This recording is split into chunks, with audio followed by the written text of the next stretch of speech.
Life is sweet. Let it sweep you off your feet. Hi, I'm Allie, and we are back with Find Your Joy.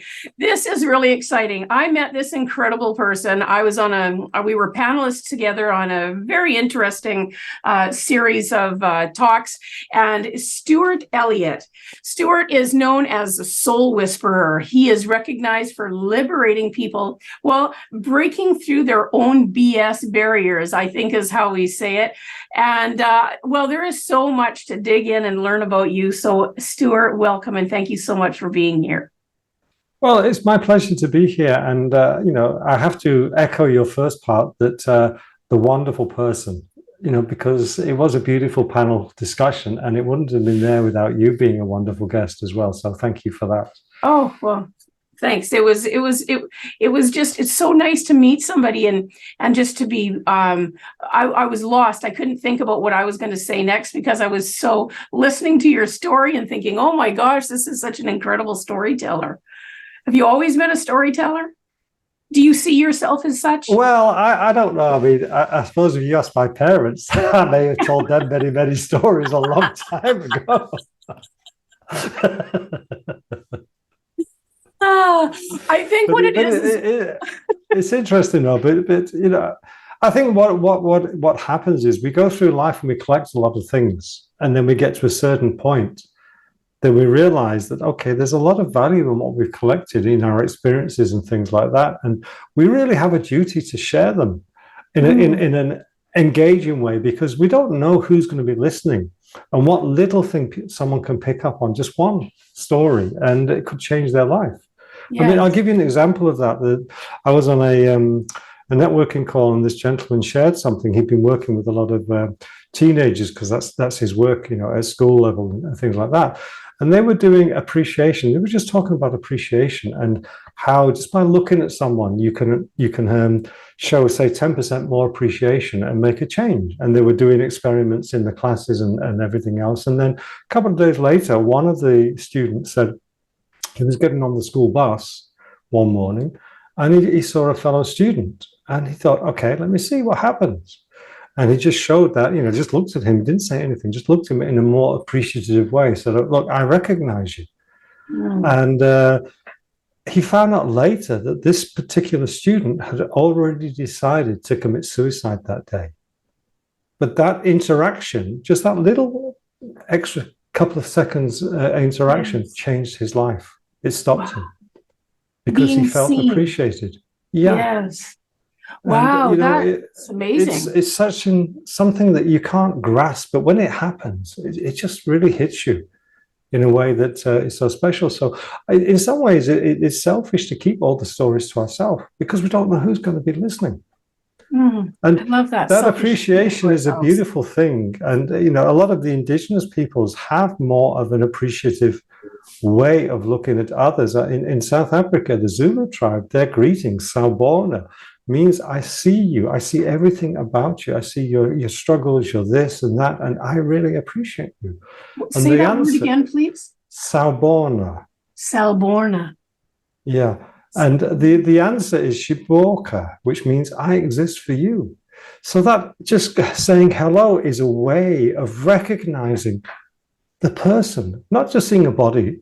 I mean, if you go to any big city in the world and you see someone, you say hello and they just look at you. So what's wrong with you type of thing? There's no interaction. Yes. And when you're saying that, I'm thinking of how often people will say to each other, hi, how are you? And no one really, well, seldom does anyone really want the person to tell them how they are. No. They've look, it's more the look, I've just done the token, I've said the words, I don't have time or the energy for you to actually answer me because we're in this busy madness that is so disconnected. But I love that person just took the time and just in their eyes, they felt the difference. And it changed their life. I mean, that is such a powerful, powerful thing. And that's a story now that has been spread a little bit more and people can pick up on that and they can think about it and it can change their life as well. So that's the thing about stories. I mean, they are so powerful. I mean, if we go back in our history many, many hundreds of years ago, we were storytellers. That's what we had. I mean, the Bushman tribe of South Africa, they used to, or Southern Africa, not South Africa, they used to sit around the campfire at night and take on the personas of the animals they hunted, and they used to share their wisdom and their knowledge in that way. Yeah. We're storytellers. We're all born storytellers. We just don't realize it, I think. Right. To take the time and to value ourselves. And like you said, I hope I say this correctly. Like we it's sort of like it's not the way you said it, but it's like our duty. We owe people to tell them our stories.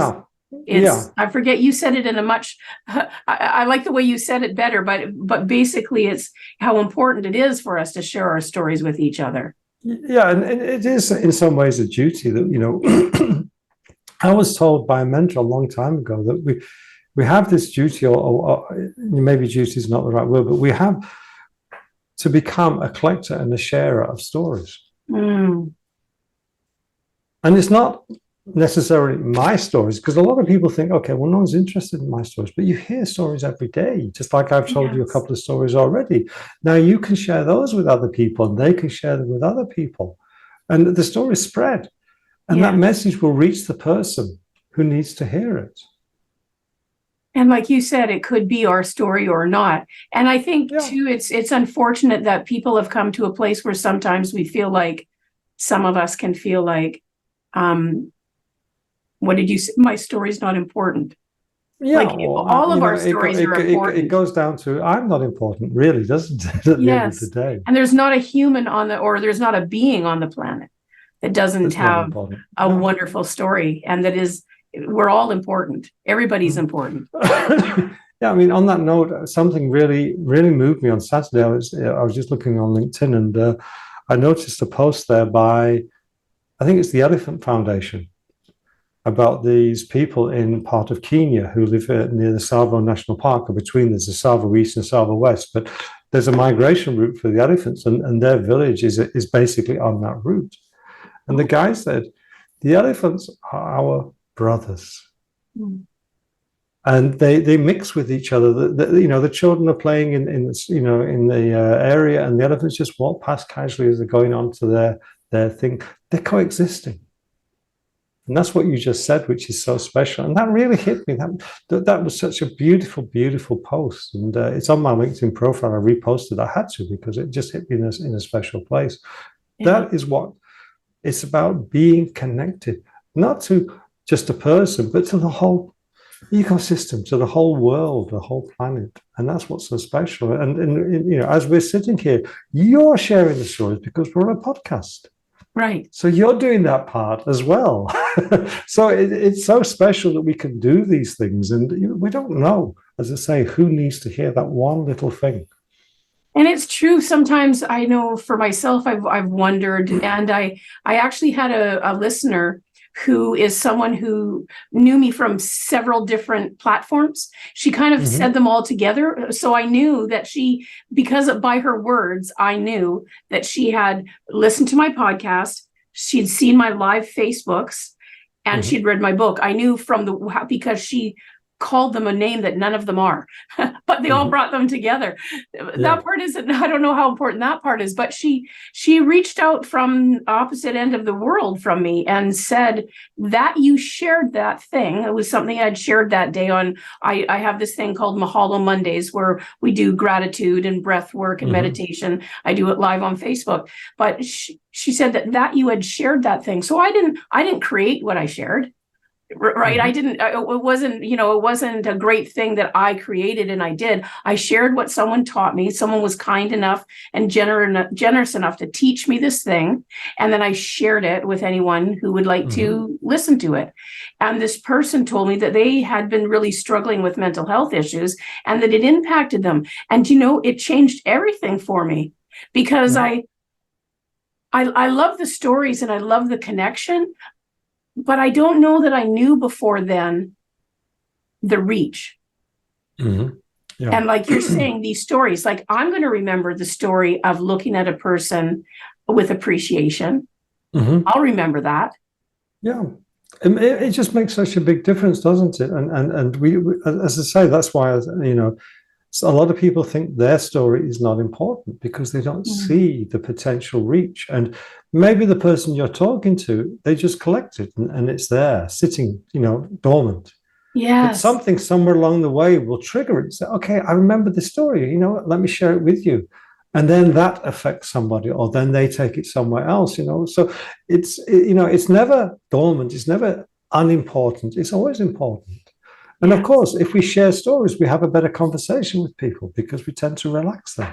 We're not putting on a Yes. front anymore, are we? I'm not, once we just start talking, right, it's like any nervousness goes away because now we're just talking. Yeah. And now Yeah, it's that initial barrier of starting the conversation. And that goes back to something I experienced when I was a child. I mean, I was very, very shy. And as a teenager, 16 or whatever, I'd go to parties and I couldn't talk to anybody. I'd sit there and I'd just watch and I'd watch and I'd watch. And oh, that person's coming over. Oh, damn. They've gone somewhere else, they're on the way to get something or something. And I didn't realize it. It was actually in some ways a blessing in disguise because that allowed me to see things that other people don't see. I could read people. I was discovering mannerisms and behaviors which most people don't see because they're too involved in talking. Right. And some of the people who are the biggest life and soul of the party type person, they're doing the same as me, but they're doing it in a totally different way because they're shy or not confident inside. So they have to express verbally to get over it. Whereas I couldn't express anything. I sat there. So it's interesting how we can see these things. Yes, and how each security part is important, right? Yeah. Like the person who is outgoing, they're, like you said, that's their way of doing it, perhaps. And the person who is maybe sitting back and observing, that's their way, but both have a really important role. Yeah, and maybe we should get together. I could take some of that to rein her in or him in. And they can help me to open up a little bit, and then we could both be much better. Yes, it's true because when we think about it, right? I think sometimes I see things, when you're mentioning posts that people do earlier, and sometimes there's posts that like to whether it's intentional or not, can put people and personalities at odds with each other. Like, I'm an extrovert and that's great because, or I'm an introvert and that's great because, but the planet we need all of us. Yeah. We need extroverts and introverts and introverts and extroverts and extroverted introverts and mix it all up in whatever way that it is. It's important that all of us exist. Yeah, I mean, the planet was designed in that way that we all, should we say, look after each other. Mm-hmm. And, it's interesting. If we go back to sometime in the 1900s, I can't remember exactly when, but when the Kruger National Park in South Africa was first proclaimed a national park, they wanted to preserve wildlife. And they thought the best way of doing it was to exclude any predators. Okay. So they eliminated the lions and things like that. And they noticed then that there was a massive problem. The antelope and the other things were becoming too numerous. They were getting sick. The habitat was getting destroyed because of overgrazing, etc., because they've removed that balance. Yes. And they needed the predators to be there to keep that balance and keep everything healthy. Yes. So what you said is very, very powerful. We need that balance. We need everything, every part working together because the world knows, the planet knows how to survive. It doesn't need us wise people to try and change this or change that. The world knows. Yes, it knows exactly how. And and I was just thinking when you're saying that, you've seen a lot of the world and lived in a lot of different parts of the world. And how did that all start for you? You've lived on 3 continents. Yeah. Well, and substantial amounts of time, like not like 6 months, and not taking away from someone who wants to travel for 6 months. That's beautiful and wonderful. But you lived in Africa for like almost 2 decades, right? Yeah. And then in China. And so well, other than you're just a very adventurous soul, I guess, but how did You woke up one day and said, I think I'm going to go to Africa. Like, how did this go? Yeah, it's basically that. It seemed like the right thing to do at the time. In hindsight, there's more behind it, but we don't see that at the time. But basically, what happened is, I don't know what age, but somewhere when I was 14 or 15 or 16, I don't know, maybe a little bit later, I had this interest in Africa, and I bought a book from, through the newspaper. It was actually a physical book, which is delivered by post before Amazon came along. I'm showing my age a little bit now, but that's irrelevant. But I bought this book. I think it was Western Kingdoms, Western People, or something like that. But it was about the kingdoms, the African peoples and tribes and history of West Africa. And I found it fascinating. Mm. And it stuck with me. And then I was offered, my brother had moved to Johannesburg for 2 years on a contract with the bank there. And he was due to come back, and he said he's going to do an overland trip through Africa. So, am I interested? I said, yeah. And then, of course, as happens with my brother, he has these ideas. He doesn't always follow through with them. And in hindsight, it would have been a disastrous trip, because we can't spend that time together closely for a long time without being, cats and dogs type of thing. Yeah. It happens. There's nothing wrong with him, but, it's just our personalities clash in that way. So I organized a trip for myself, and basically what happened was I flew out to South Africa, spent a month in South Africa, and then did the overland trip through Africa, driving with some other people for 6 months. I got off the ferry in the UK at the end of it. I said, I don't like it, I'm going back. And so 3 months later, I was back in Africa. Oh my gosh.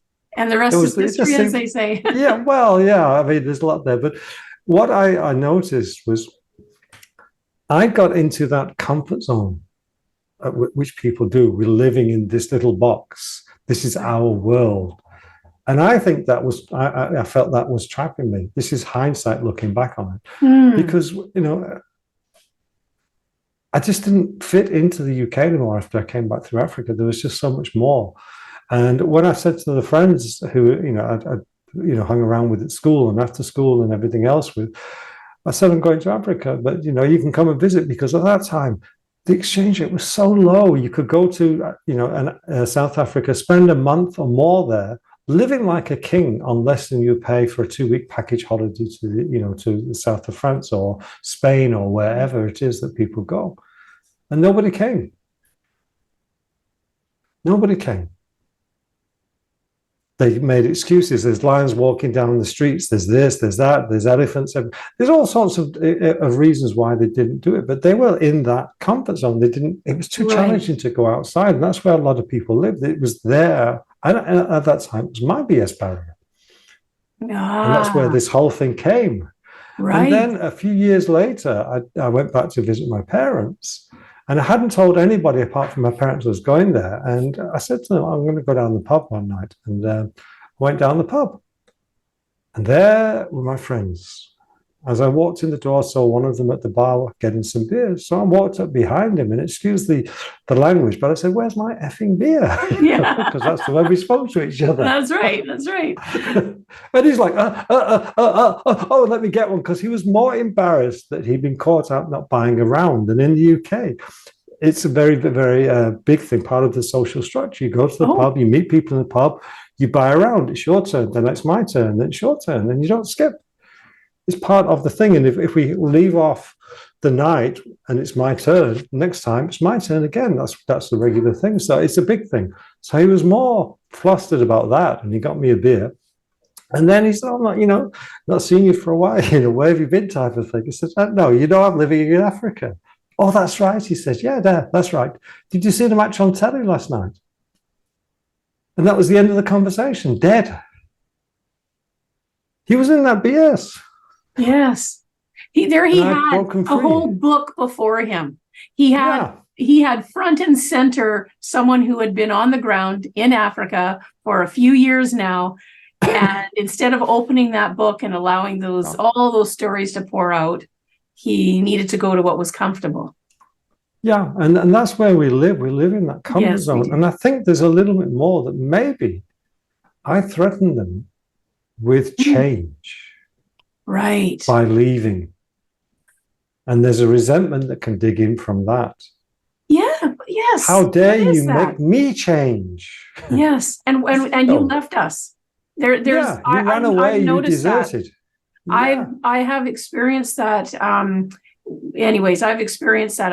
I've seen people when someone moves away, the people who stayed in the hometown Mm-hmm. can be in they can think, oh my gosh, you're an adventurer and I wish I was like you, take me with you, or Yeah. they can be, you left us. Yeah. It's an interesting way of seeing it. And like you said, I guess he felt more comfortable. He knew the game. Yeah. He knew He the was game. in He could that talk about world. that. Yeah. Yeah. Yeah. And it's interesting that there was an experiment done some years ago now by some scientists. They put some common houseflies in a glass jar, and they put some water and a bit of food in there, and then they put a glass lid on it. And they left them for a few days. Excuse me. Too much talking. They left them for a few days, and then they took the lid off. Not one fly recognized there was a way out. And that's where we live most of our lives. Oh, isn't that interesting? We're trapped in that world that we've created. That's our comfort zone. And if we do something like I did, or you move away from a job or a town, the people can resent it because now you're forcing them to reevaluate their thinking. And they don't like that because that invites this big word, unknown, into their life. What am I going to do? Who am I going to be now that he's gone? And you can see it playing out in a lot of relationships. You'll see, like, there's a gentleman who decides he wants to move to the big city because he's had a better job. And his friend says to him, no, don't be stupid. There's murderers. There's all sorts of crime. There's anything negative to try and keep him there. Not because he's fearful for the person, but because he's fearful for himself and the changes he has to make if this person goes off. And he doesn't realize it's an unconscious thing.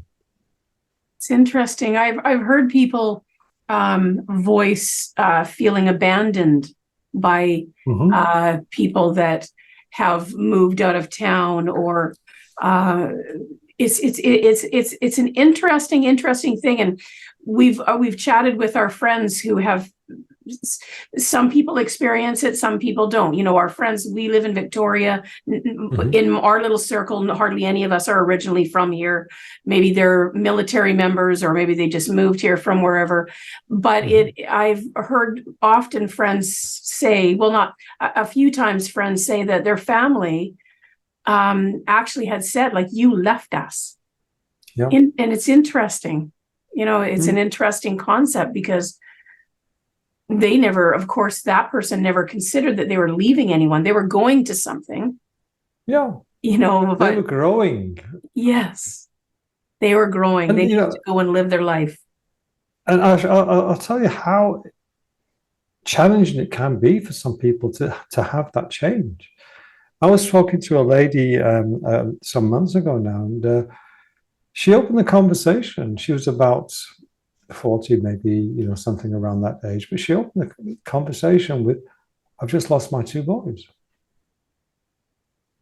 And it's like, what do you say in that? But, I had a vision that they've had a horrible accident or something else. And then she followed up. She says, no, they're 18 and they both left to go to university.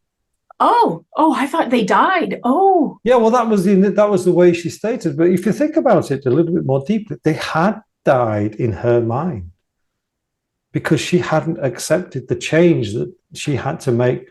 Now they're moving on to that next phase of her life. Right. So in effect, they had died. What am I going to do now? Who am I now? Because they've gone. Wow. Yeah, her identity was so centered around as they were that she hadn't allowed herself to grow and expand. Right. And with parents, I think maybe more often mothers, in the traditional family, at least, it would be the mother, because she typical in the traditional family, she would have been home, and that would have been her existence. Yeah. Yeah. And I That guess was her whole it's, identity. That's who she is. yes. Now they've gone. Who is she? I mean, it's today it's called empty nest syndrome. It's a big challenge for many families. What are we going to do? Yeah. I mean, we've got, if we have this relationship with our partner, and it's built around the children. We don't have a relationship with each other. It's built around the children. Yes. And when they go, who the heck's this person that I'm staying with? We don't know who it is anymore. We've lost that ability. It's a real challenge, and we've got to think of these things. Another way it plays is traditionally, as you say, a woman stays at home, looking after the house and doing her things. She's got her own thing. Her husband retires. Yes. Now there's an invader in her world. Yes. Yes.